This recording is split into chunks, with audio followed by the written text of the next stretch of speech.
Então vamos dar continuidade à nossa aula de Direito Administrativo, começando do zero aí para você gabaritar a sua prova, né? Sua tão sonhada prova aí, para você ingressar nos cargos públicos que você almeja. Bom, galera, continuando aqui, falando ainda de administração pública, é bom você saber também que existe a função, tá? A função extroversa e a função introversa. Extroversa para fora, tá? Ou também chamado de função, deixa eu pegar uma caneta aqui azul, chamado também de função externa. E a função introversa, também chamada de função interna. O que isso quer dizer? Tá, olha para mim. A função extroversa é para fora da administração, ou seja, eu vou ali objetivar o interesse ali da sociedade, o interesse público, o interesse da coletividade, tá certo? É, na verdade, a atividade fim da administração pública, beleza? Então vem comigo aqui para a tela.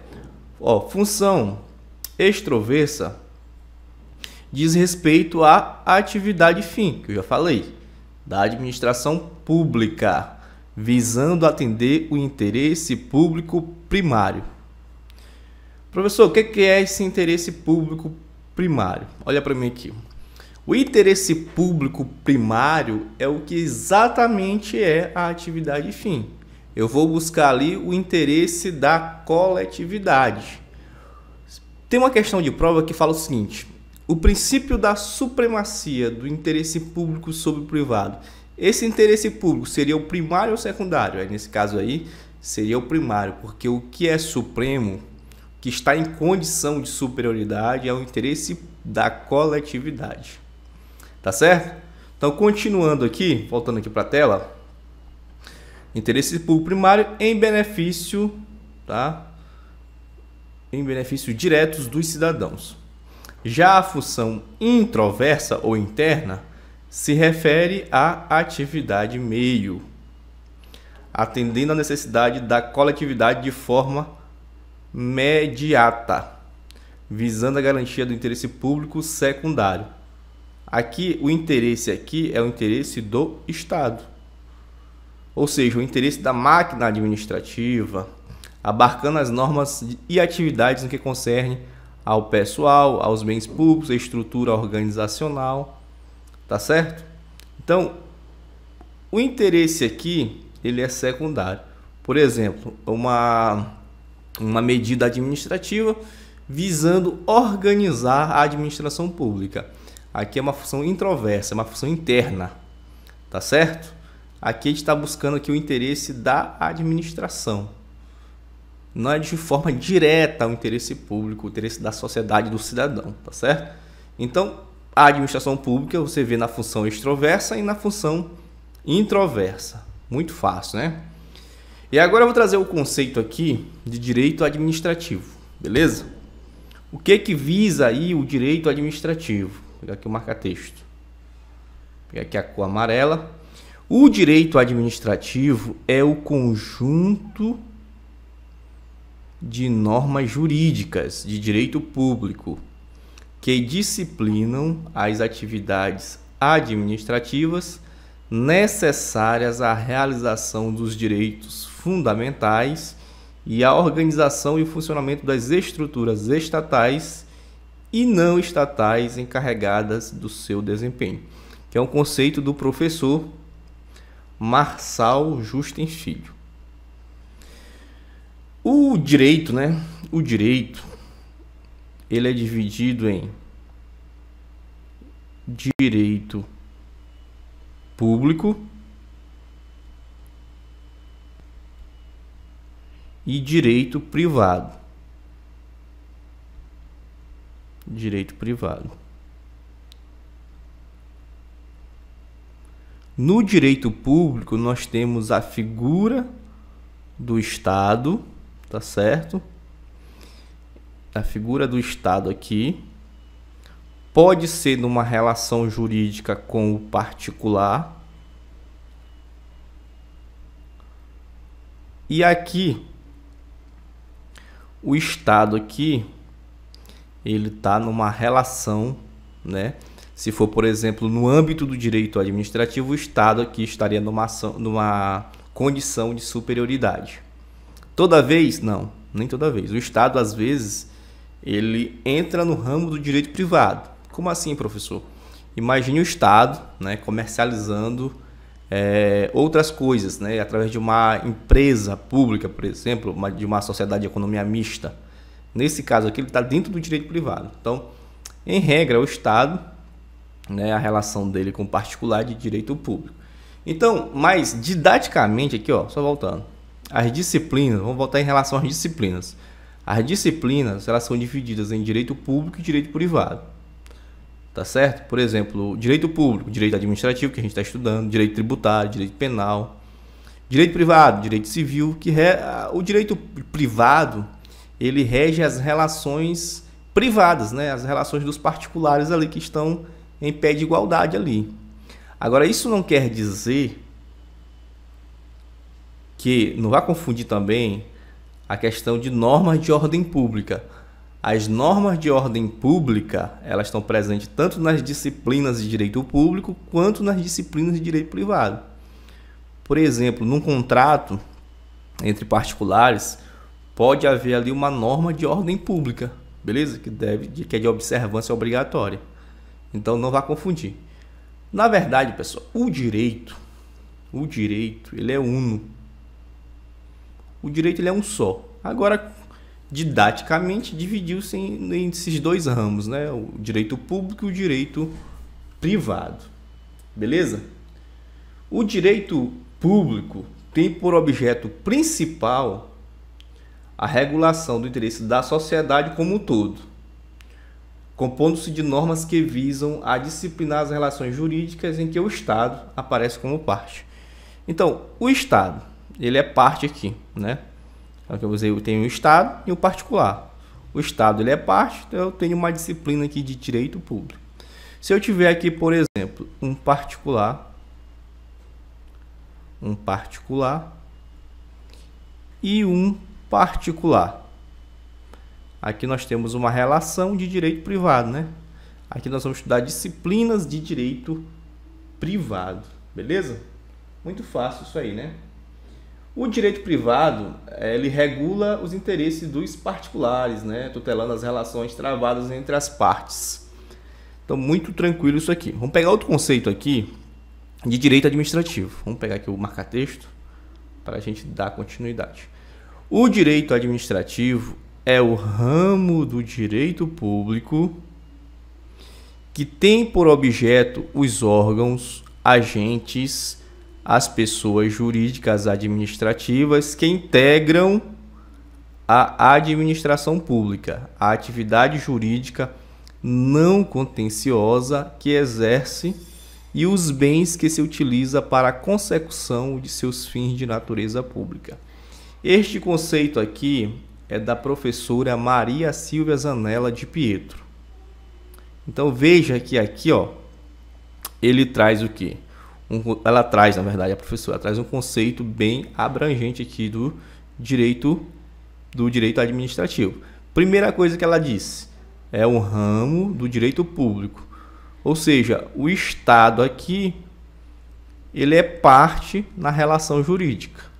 Eu tenho o Estado, que tem por objeto os órgãos, agentes e pessoas jurídicas.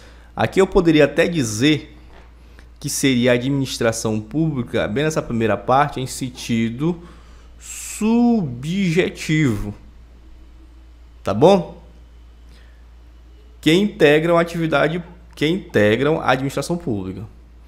Também é a própria atividade jurídica não contenciosa que exerce e os bens que utiliza para a consecução de seus fins. Então, nesta outra parte, eu poderia até falar que seria a administração pública em seu sentido material, tá certo? Em sentido material. Aqui é em sentido formal, né? E a segunda parte eu poderia dizer que é em sentido material. Critérios de definição do direito administrativo. Primeiro, nós temos a corrente legalista. O que diz essa corrente legalista? A corrente legalista, também chamada de escola, tá? Escola exegética, beleza? Também chamada de escola exegética. O que diz essa bagaça aí?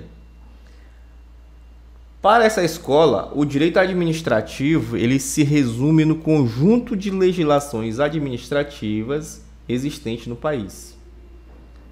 O problema é que essa escola se limitava a fazer uma compilação de leis existentes.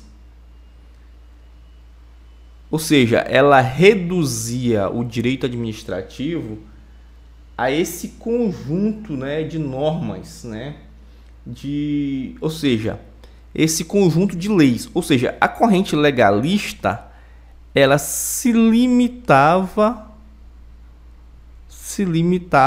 à lei, né? Hoje nós já superamos isso aí. O critério do poder executivo. Outro problema. Aqui, essa escola aqui, essa corrente, ela se limitava a dizer que a administração pública era adstrita somente ao poder executivo, né? Lei do engano, né? A gente sabe aí, hoje a gente sabe, né, que a administração pública, tanto ela pode estar no poder legislativo de forma atípica, tá? De forma atípica, beleza? Até vou escrever aqui que pode ser que nego entenda que de forma atípica, não, mas de forma atípica o legislativo pode administrar, né? O judiciário também, de forma atípica, pode administrar. Então, a administração pública ela não é adstrita somente ao poder executivo. Beleza? O critério das relações jurídicas. Nesse caso aqui, pretende-se definir o direito administrativo como uma disciplina das relações jurídicas entre a administração pública e o particular. Esse critério, a doutrina se esquece que alguns outros ramos do direito público possuem também relações entre administração pública e particular. A pessoa deu um exemplo, direito tributário. Então, existem outros ramos que também tratam dessas relações jurídicas. Então, nós superamos também o critério das relações jurídicas. Aqui seria o quê? ADM pública e particular. Só que o direito tributário também fala sobre isso, não é não? A gente já viu isso aí. Critério do serviço público, galera. Esse critério ele surge lá na França, né? Um dos precursores disso aí é o Léon Dugo, tá? Seguir a orientação desse cara aí. Deixa eu escrever aqui. Léon Dugo. Na verdade é Duguit, escrito assim, Dugo. O cara é francês, né? Esse critério do direito administrativo tem por objeto a disciplina jurídica dos serviços públicos, ou seja, os serviços prestados pelo Estado e toda a sociedade, necessária à coexistência dos cidadãos. Atualmente esse critério se mostra insuficiente. Por quê? Porque o fato de que a administração pública moderna desempenha muitas atividades que não podem ser consideradas prestação de serviço público. Então, observe o seguinte, nem tudo que a administração faz é serviço público. Então, já se encontra superado também esse critério de definição do direito administrativo. Beleza? O critério teleológico ou finalístico. Esse critério aqui, ele considera que o direito administrativo deve ser conceituado como sistema de princípios jurídicos que regula a atividade do Estado para cumprimento de seus fins. É uma concepção correta, né? Mas não abrange integralmente a definição do direito administrativo. Beleza? É uma questão mais principiológica. Critério negativista. Esse critério aqui é complicado, né? Por que, professor, é complicado? Porque ele diz o seguinte: você vai descobrir as outras disciplinas, né, os outros direitos, e o que sobrar seria o direito administrativo. Aí fica complicado, né? Porque como eles consideram uma dificuldade, né, de encontrar os fundamentos para o direito administrativo, então eles vão ver os fundamentos dos outros ramos, a sobra seria o direito administrativo. Mas não é bem assim, né? Critério da distinção entre atividade jurídica e social do Estado. Nesse caso, os doutrinadores que adotam esse critério fazem a distinção entre a atividade jurídica não contenciosa do Estado e a atividade de cunho social, por meio do qual estrutura seus órgãos e atividades em geral. Então veja bem, aqui tem a distinção entre a atividade jurídica não contenciosa do Estado e a atividade de cunho social, beleza? E por último, né, que aqui eu até vou circular, porque aqui seria o entendimento aqui majoritário. Entendimento majoritário. O que diz esse critério funcional? Esse aqui é o mais eficiente da definição da matéria. Que conforme esse critério, o direito administrativo seria o quê? Seria o ramo jurídico que estuda e analisa a disciplina normativa da função administrativa, esteja ela sendo exercida pelo Poder Executivo, pelo Poder Legislativo, pelo Poder Judiciário, ou até mesmo por particulares mediante delegação estatal. Então a função administrativa aqui ele independe de por quem esteja praticando. Pode até um particular, no caso aqui, exercer a função administrativa por delegação. Esse critério aqui é o entendimento, né, majoritário. Beleza, galera? Muito tranquilo, muito bacana. Dá teu print, vamos adiantando aqui. Em relação a esse tema aqui, codificação do direito administrativo, o que você tem que entender para sua prova? Que o direito administrativo, né, o direito administrativo, direito administrativo, não, vou fazer um não enorme aqui, ó, não é codificado, tá certo? E aí onde a gente encontra, né, essas normas, não é codificado. Essas normas elas estão espalhadas, né, estão espalhadas no ordenamento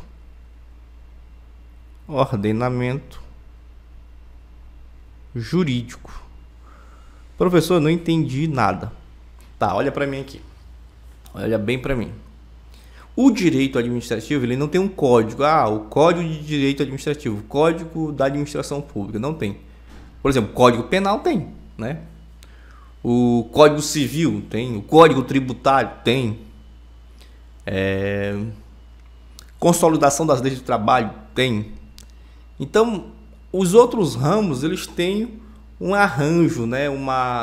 Pega, por exemplo, todas as leis, junta em uma só e faz um código, né?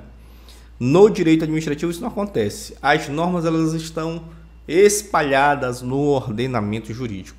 Tá lá na Constituição Federal, tá nas leis, né?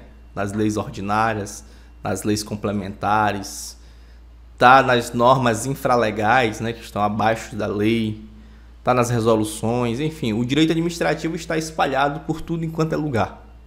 Beleza? Então ele não é codificado. Então vamos aqui para a tela.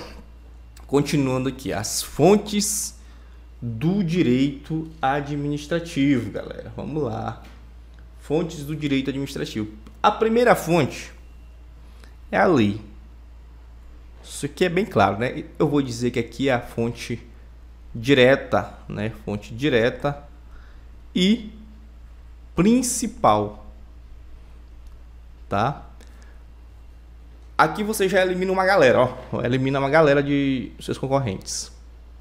Quando eu falo lei, eu falo no sentido amplo, tá certo? Não só a lei em sentido estrito, mas em sentido amplo. Aí entra aqui lei, medida provisória, entendeu? Vários outros legislação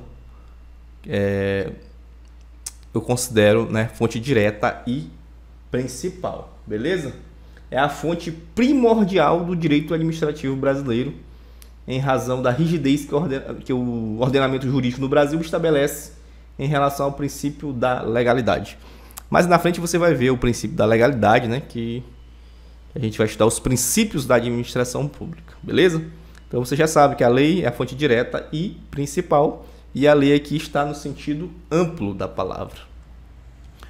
A jurisprudência. Juris o quê, professor? Jurisprudência, rapaz. O que é jurisprudência? Olha para mim aqui, ó. Dá um close aqui pro professor. A jurisprudência é o seguinte, veja só. Tá chegando uma matéria lá no judiciário dizendo o seguinte, olha, o chocolate, perguntando na verdade a cor do chocolate. O chocolate é branco, o chocolate é preto. Tá certo? Então veio uma decisão e disse que o chocolate era branco. Veio outra decisão e disse que o chocolate era branco. Veio uma terceira decisão e disse que o chocolate era branco. E assim vieram várias decisões dizendo que o chocolate era branco. Então essas decisões de forma reiterada eu vou chamar de jurisprudência. Então quando eu for ingressar no judiciário para perguntar se o chocolate é de qual cor, eu já posso juntar lá os precedentes à jurisprudência. Olha, o que está acontecendo aqui? Os tribunais entendem aqui que o chocolate é de cor branca. Pode o juiz de primeiro grau, digamos assim, um juiz de primeiro grau, ele pode decidir que o chocolate é preto? Pode. Aí você entra com recurso, dizendo que aí vai lá para o tribunal, se o tribunal está entendendo que o chocolate é branco, com certeza ele irá reformar essa decisão de primeiro grau. Beleza? Essa é a jurisprudência, é uma fonte também do direito administrativo. Agora, existe um negócio, deixa eu só pegar deixa eu ver se eu consigo botar uma tela branca aqui. Tela branca, opções de seta, tela bem aqui, tela branca, beleza. Ainda em relação à jurisprudência, juris o que, professor? Jurisprudência. Em relação ainda à jurisprudência, você vai ter que passar por esse cara bem aqui, chamado súmula vinculante. Aí aqui a história muda totalmente. Tá certo? O que é essa súmula vinculante? Essa súmula vinculante, ela é expedida pelo Supremo Tribunal Federal, que é o STF. Ela tem força, como diz já o nome, ela tem força vinculante. Ela vincula o judiciário, quanto também vincula a administração pública.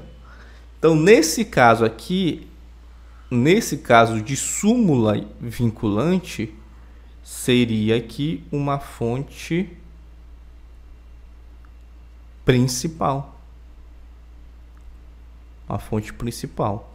Aqui, voltando aqui, a jurisprudência aqui é uma fonte secundária, tá bom? Fonte secundária. Diferente, por exemplo, da lei. Mas, no entanto, em relação...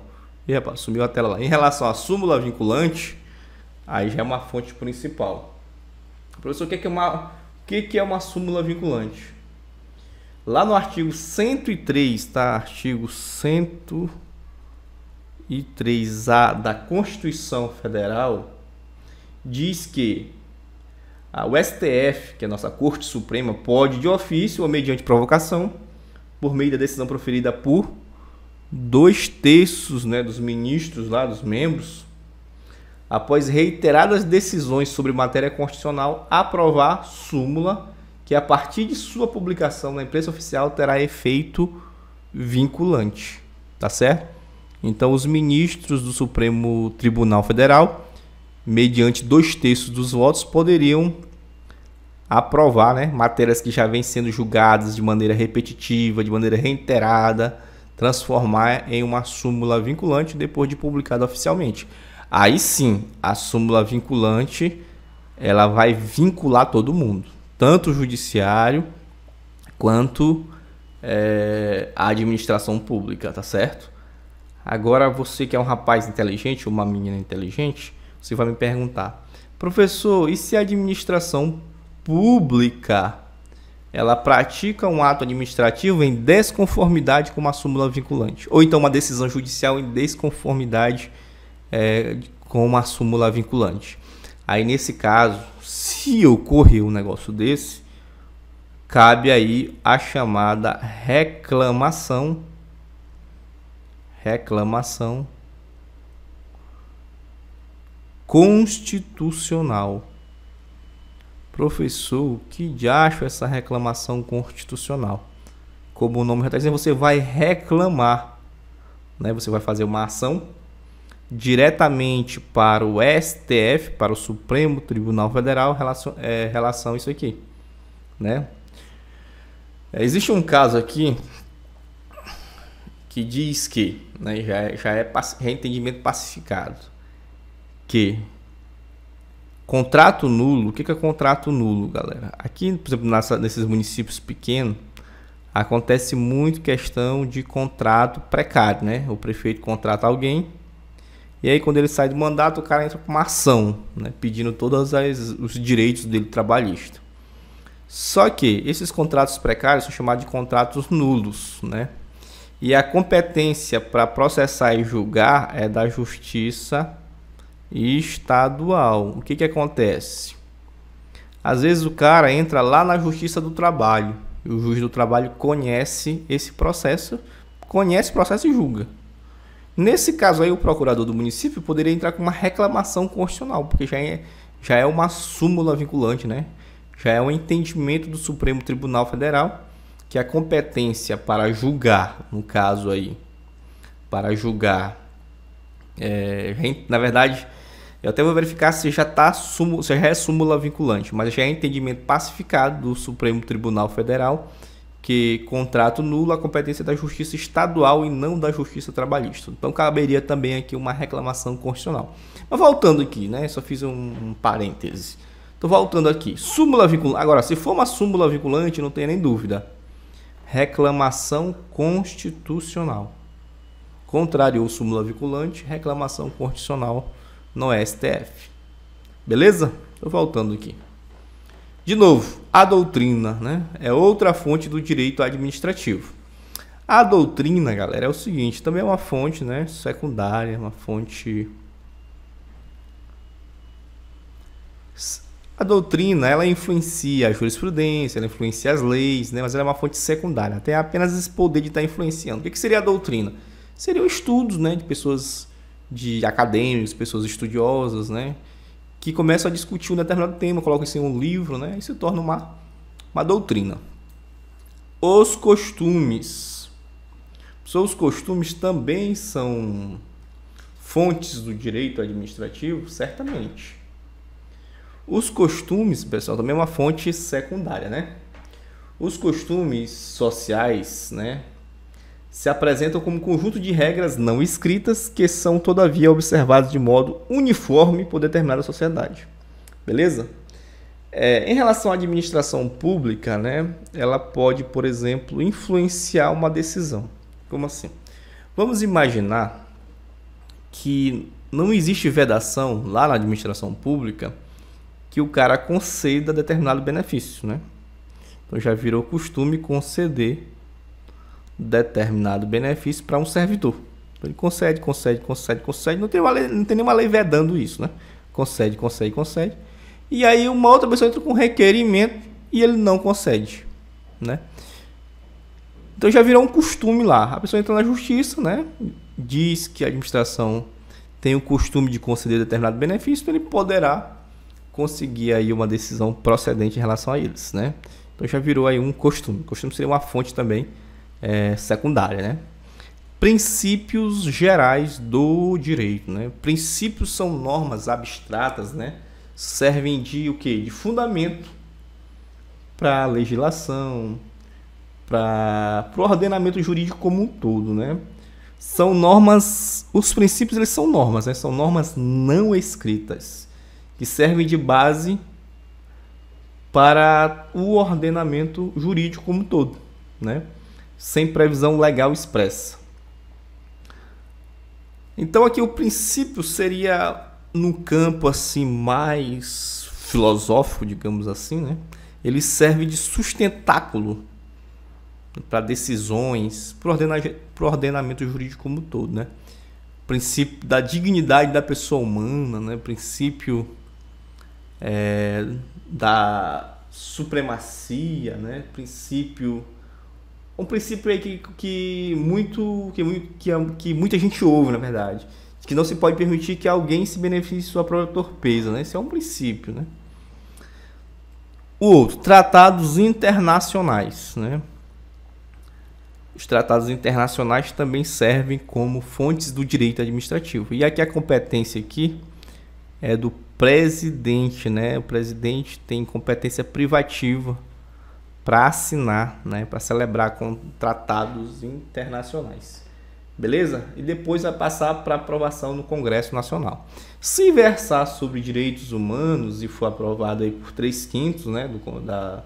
do Congresso Nacional, dos respectivos membros, né, serão equivalentes à emenda constitucional. Então, se for matéria de direitos humanos, né, for aprovado pelo Congresso Nacional por 3/5, ele vai ter status de emenda constitucional, beleza? E se não for aprovado, professor, vai ter natureza, né, vai ter natureza supralegal. Vai estar acima da lei, mas abaixo da Constituição. Beleza? Beleza. Competência para legislar. O que você precisa saber sobre isso aqui? Que a competência aqui, ela é concorrente. Aqui é a regra, obviamente, a regra geral. Beleza? O que significa concorrente? Que tanto a União quanto os Estados-membros, quanto os municípios poderão legislar sobre direito administrativo. Só que, obviamente, cada um em sua competência. Os municípios vai legislar em matéria de direito administrativo no âmbito local. Por exemplo, um estatuto do servidor, um plano de cargos e carreiras, plano de cargos e salários dos servidores públicos, né, que vai legislar é o município. Beleza? Mas fique atento aí ao artigo 22 da CF, que traz algumas competências que são privativas da União, tá certo? Existem várias matérias que são privativas. Um exemplo que eu posso dar, que é privativa da União, é legislar sobre desapropriação. Tá? Desapropriação, que aqui você vai retirar um direito de propriedade que é constitucional de alguém. A competência privativa de legislar sobre desapropriação é da União. Beleza, galera? Então, olha aqui para mim. Hoje nós encerramos a aula de número 2, tá? Deixa eu sair aqui da tela aqui. Aula de número 2. Ainda estamos nos conceitos introdutórios, né, da matéria. Eu acho que você já está começando a pegar o ritmo.